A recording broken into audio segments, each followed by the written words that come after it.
Cuba ratifica principios de solidaridad frente a la COVID-19 en Consejo Social de la Alianza Bolivariana para los Pueblos de Nuestra América, Tratado de Comercio de los Pueblos.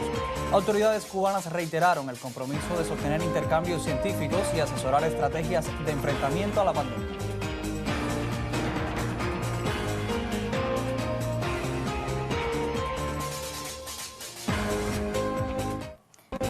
Cuba registró 330 nuevos positivos a la COVID-19. En las últimas 24 horas, el Ministerio de Salud confirmó 417 altas médicas y lamentó el fallecimiento de 2 ciudadanos por complicaciones asociadas a la enfermedad. El gobierno saliente de Donald Trump implementó contra Cuba más de 240 sanciones sin precedentes con el objetivo de asfixiar la vida económica del país. A pocas horas para el traspaso presidencial en Estados Unidos, Cuba Noticias ofrece un resumen de las principales acciones injerencistas de la administración republicana en los últimos 4 años. Ya estamos listos para darles a conocer las principales informaciones que ubican a Cuba en el escenario internacional. Desde La Habana les saludamos a Nieris Borges y Armando Cala. Ya comenzamos.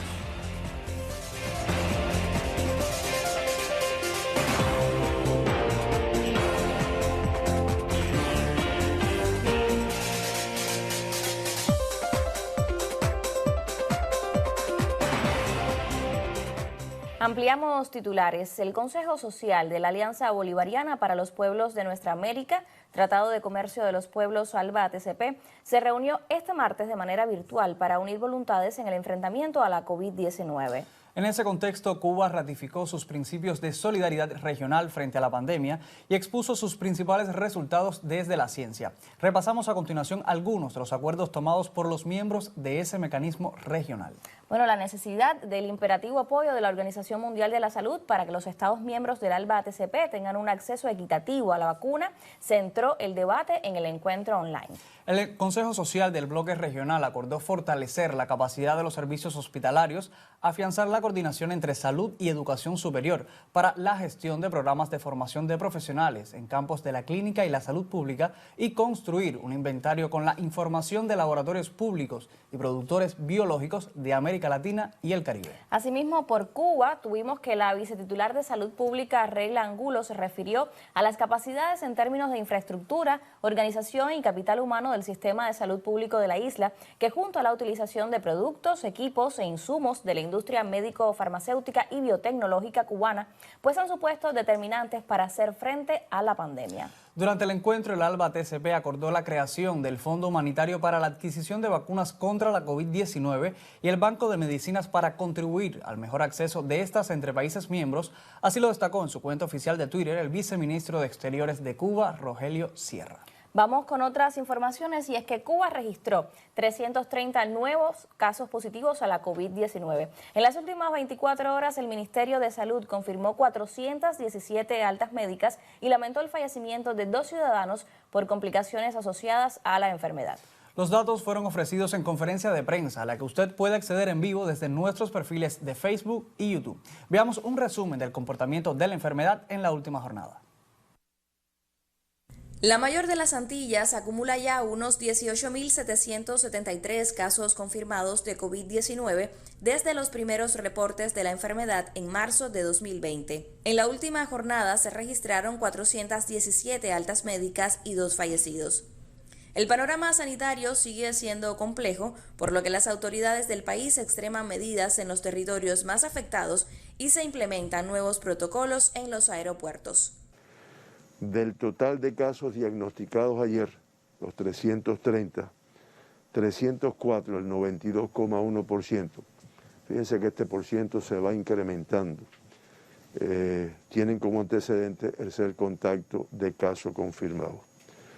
Por lo tanto, reiteramos la importancia de que toda persona que se diagnostique con la enfermedad aporte el mayor número de personas que han estado en contacto con ella en los últimos 14 días, de forma de poderla estudiar, aislar a los que son contactos directos para poder identificar la enfermedad, además cortar la transmisión que se puede producir de estar infectado. Dije que es el 92,1% y en el acumulado el 77,9% de todos los casos en Cuba han sido contacto previamente de un paciente ya confirmado. 9 en el día de ayer con fuente de infección en el extranjero, ya se acumulan el 19,8%. Ayer 17 de los pacientes diagnosticados se trabajaba y se trabaja en la mañana de hoy en precisar la fuente de infección que ocasionó su enfermedad.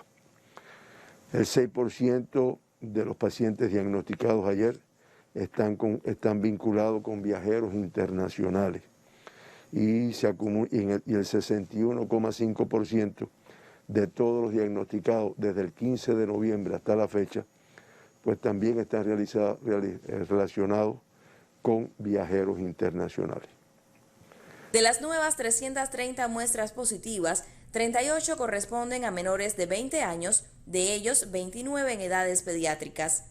Asimismo, de los 414 acumulados en ese grupo etario en el país, el 80% se ha recuperado.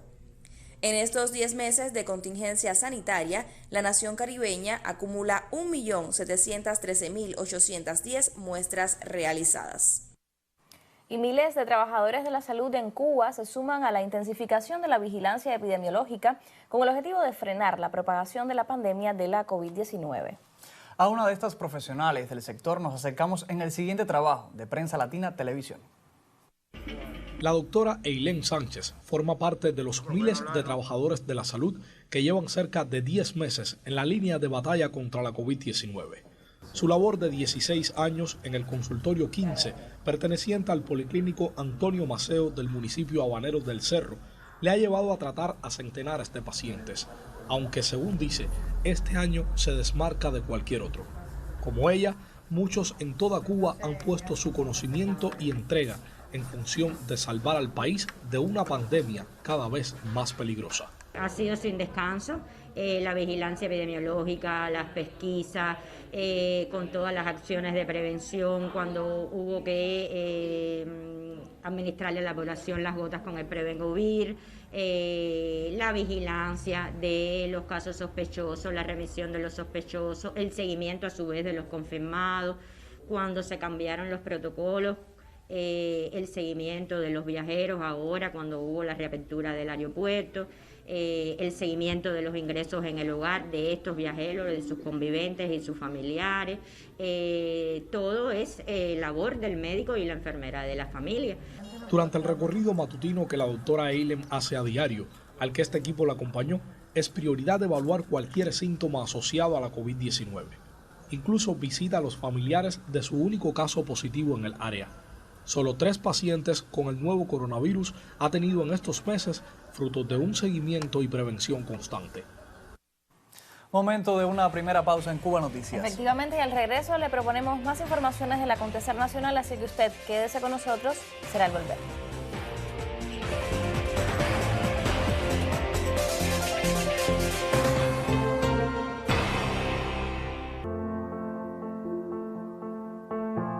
Debo ratificar que el diseño de la tarea está enfocada en mejorar la calidad de vida de nuestra población y en trabajar en función de un beneficio social. Para nada aplicar políticas de choque, para nada buscar la manera de que se pueda excluir determinado sector social o sector de la población, sino va precisamente en el sentido de garantizar una mayor equidad, pudiéramos decir, en la distribución de la riqueza actual y crear condiciones para generar más riqueza.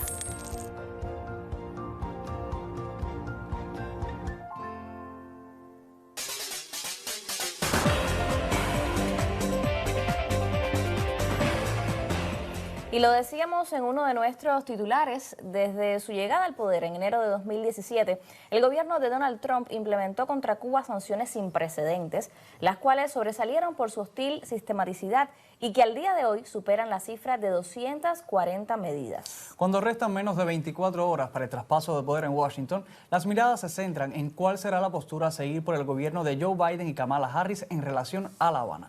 El legado que recibe el nuevo presidente demócrata para sus nexos con Cuba queda marcado por la política abiertamente agresiva de su predecesor, cuya escalada de agresiones en el último año tuvo un impacto negativo en cada uno de los sectores en la isla, acentuado en el contexto de la pandemia de la COVID-19. Las 242 medidas, en su mayoría, recrudecieron el bloqueo económico, comercial y financiero impuesto por Washington desde hace casi 6 décadas, con el objetivo de asfixiar al país caribeño, obstaculizar las fuentes de ingresos, entorpecer las relaciones y crear una situación de ingobernabilidad, según apuntan fuentes oficiales. Las disposiciones prohibieron viajes de cruceros, así como vuelos regulares y charters a todo el país, con excepción de La Habana. También imposibilitaron el envío de remesas mediante las firmas cubanas Fincimex y American International Services, ACE, las principales vías formales para efectuar las transacciones en la isla. Asimismo, Cuba no puede importar productos desde terceros países que contengan más de un 10% de componentes estadounidenses, a la vez que el ron y el tabaco de la isla, principales rubros exportables, tienen prohibida su entrada a la nación norteña. De igual forma, son perseguidas las operaciones bancario-financieras de la mayor de las Antillas y existe un total de 231 empresas en la lista de entidades cubanas registradas por el Departamento de Estado norteamericano. Las medidas contra buques, navieras y compañías vinculadas al transporte de combustible, disposiciones contra altos dirigentes, además de la inclusión del país en listados arbitrarios y unilaterales, complementan ese panorama dibujado por el mandatario republicano. El pasado 11 de enero, a pocos días de finalizar su mandato, la administración de Trump realizó un último movimiento al regresar a Cuba a la lista de estados patrocinadores del terrorismo, decisión ampliamente rechazada a nivel internacional. Vamos ahora a conocer el estado del tiempo en Cuba, por supuesto también en sus principales destinos turísticos. Los detalles los tenemos con la licenciada Yesenia Arias. Bienvenida. Bienvenida, Yesenia, cuéntanos. Sí, gracias. Es un placer estar con ustedes aquí en Cuba Noticias. Por acá podemos apreciar en las imágenes de satélite meteorológico cómo predominan los nublados sobre la región oriental de Cuba, mientras en el resto del territorio se impone la influencia de las altas presiones con cielo parcialmente nublado y baja probabilidad de lluvias de forma general. Para este miércoles continuarán similares las condiciones del tiempo. La mayor probabilidad de lluvias estará en zonas de la costa norte oriental, asociado a la llegada de nublados bajos en el flujo del nordeste. Pero veamos en más detalles el pronóstico del tiempo para los destinos turísticos de la región occidental. Tendremos un amanecer soleado y estará parcialmente nublado en la tarde, pero con baja probabilidad de lluvias. En cuanto a los valores de temperaturas mínimas, al amanecer estarán entre 19 y 20 grados Celsius, aunque pueden ser inferiores en Playa Girón, donde estarán alrededor de 16 grados Celsius, y también en Viñales, donde tendrán valores de alrededor de 17 grados Celsius. En cuanto a las máximas en la tarde, estarán entre 24 y 25 grados Celsius, superiores en Playa Girón y Cayo Largo del Sur, donde pueden llegar hasta 26 grados. En los destinos turísticos de la región central hacia la Cayería Norte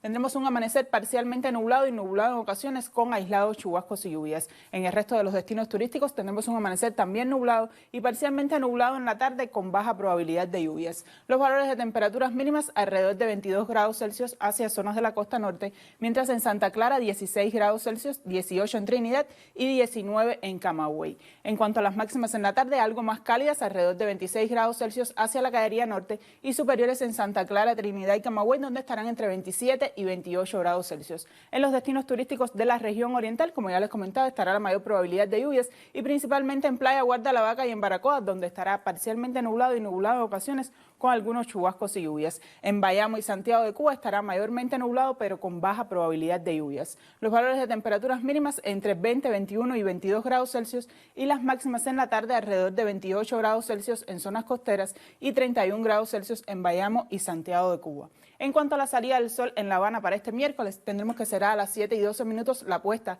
a las 6 y 9, mientras en Santa Clara la salida del sol será a las 7 y 2 minutos, la puesta a las 6 de la tarde, y en Santiago de Cuba la salida del sol a las 6 y 41 de la mañana y la puesta a las 5 y 48. Y continuamos en la fase de cuarto creciente. Así que en resumen, para este miércoles la mayor probabilidad de lluvias estará en los destinos turísticos de la región oriental. Muchísimas gracias, Yesenia. Siempre un placer que nos informes sobre el estado del tiempo en Cuba. Te esperamos en otra emisión. Vamos nosotros a hacer la segunda y última pausa informativa en Cuba Noticias.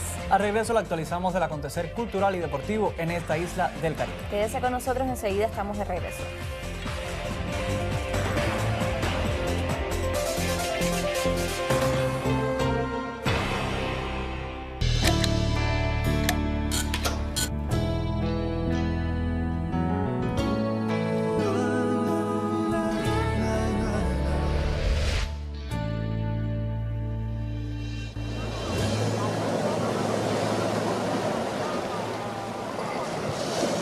No te rindas, por favor, no cedas. Aunque el frío queme, aunque el miedo muerda, aunque el sol se ponga y se calle el viento, aún hay fuego en tu alma, aún hay vida en tus sueños. Ahora cuidar la vida, luego vendrán los escenarios. Cuídate y cuídame, no te rindas. Piensa que nacen entre espinas flores.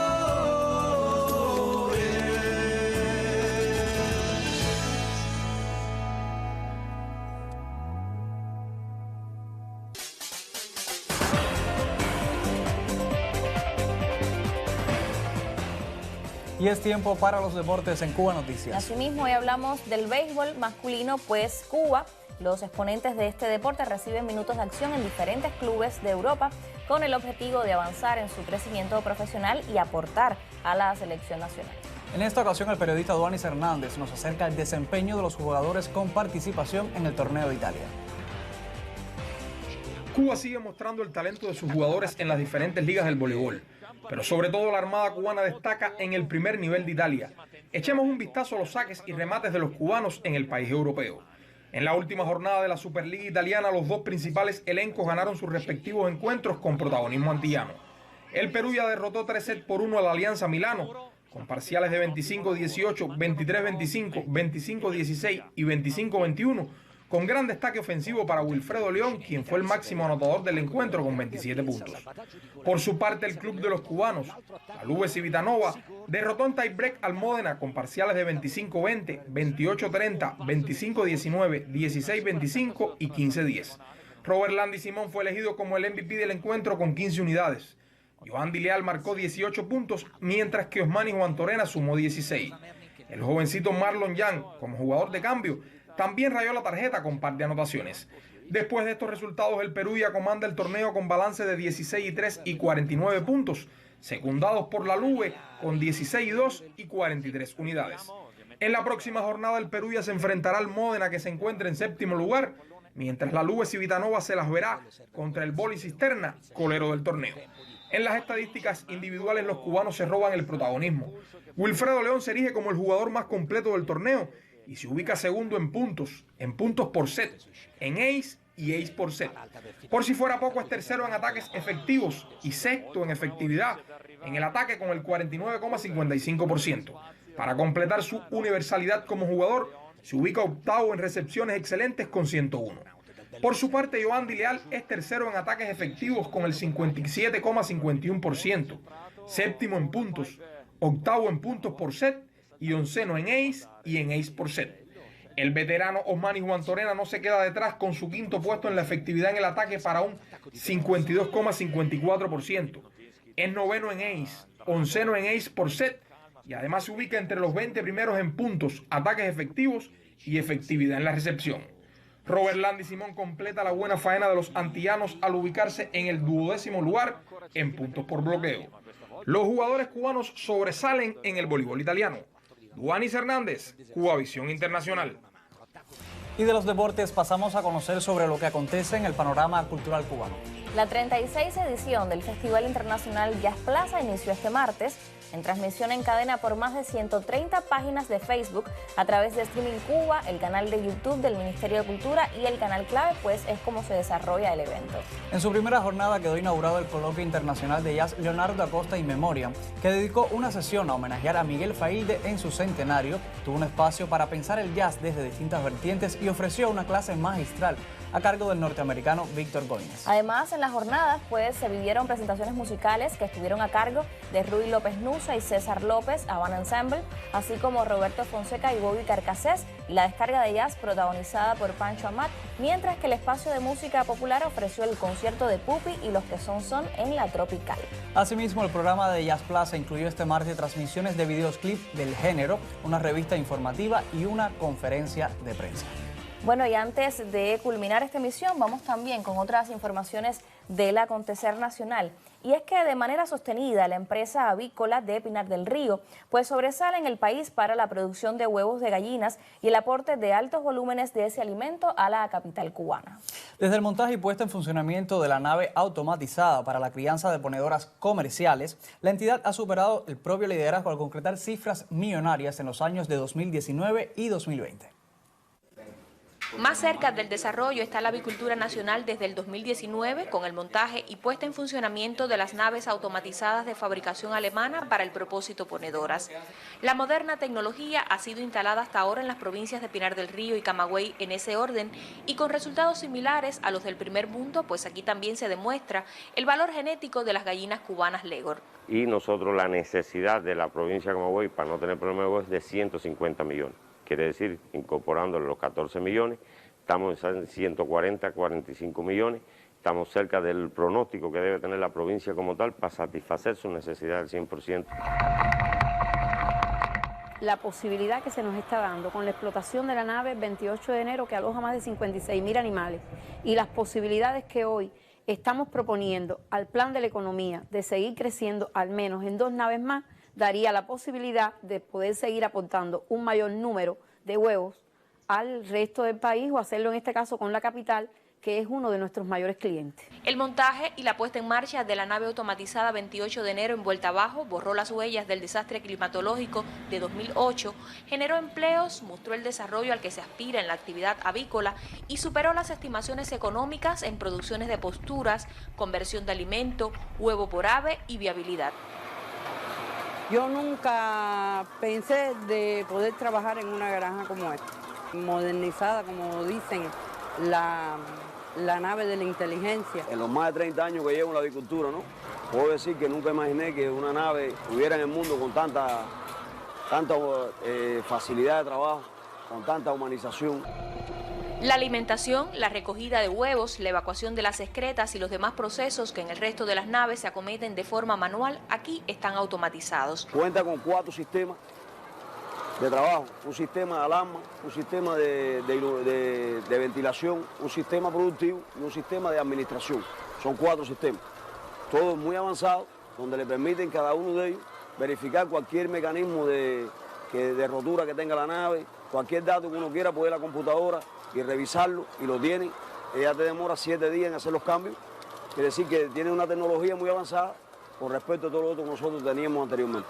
Esa realidad permite a las aves vivir en un ambiente biológicamente controlado con un programa de iluminación y temperaturas entre los 21 y 27 grados Celsius. Tiene la ventaja que esta nave no apaga las luces de golpe, es decir, no hay estrés en la gallina, va apagando la luz lentamente y las va encendiendo lentamente y así la gallina se va adaptando a la luz. No tiene que estar trabajando como en las otras granjas que trabajan la excreta ahí acumulativa hasta el año que se saca la crianza. Aquí la excreta se saca un día sí, un día no. La parte higiénico-sanitaria es mucho mejor. Es decir, que con esto hemos obtenido un nivel de ganancia en todos los sentidos, que al final es la producción para el pueblo. La nave tiene 130 metros de largo por 12 metros de ancho y 5 pisos para la disposición de jaulas, las que pueden alojar a 7 gallinas. Nosotros tenemos la pretensión de que en el plan de la economía se nos aprueben nuevas naves para aplicar la misma tecnología que se hace hoy en 28 de enero. Y pretendemos también que sea en ese mismo lugar porque nos daría la posibilidad, primero, del ahorro del personal de las áreas de regulación y control y simplemente tendríamos que crecer en los trabajadores que se encargarían de la producción directamente y de la recolección de este huevo. Las provincias de Camagüey y Pinar del Río son hasta la fecha los únicos territorios con una UEB que desarrolla el propósito de ponedoras comerciales en naves automatizadas. Las producciones de ambas son un aporte decisivo al reto de sostener incrementos millonarios de huevo cada año. Valia Martínez Sam, Cubavisión Internacional. Vamos llegando así al final de Cuba Noticias. Como siempre, un placer haberlos acompañado en estos 27 minutos de información. La invitación es a mantenerse informado a través de la señal de Cubavisión Internacional y nuestros contenidos en redes sociales. Feliz jornada.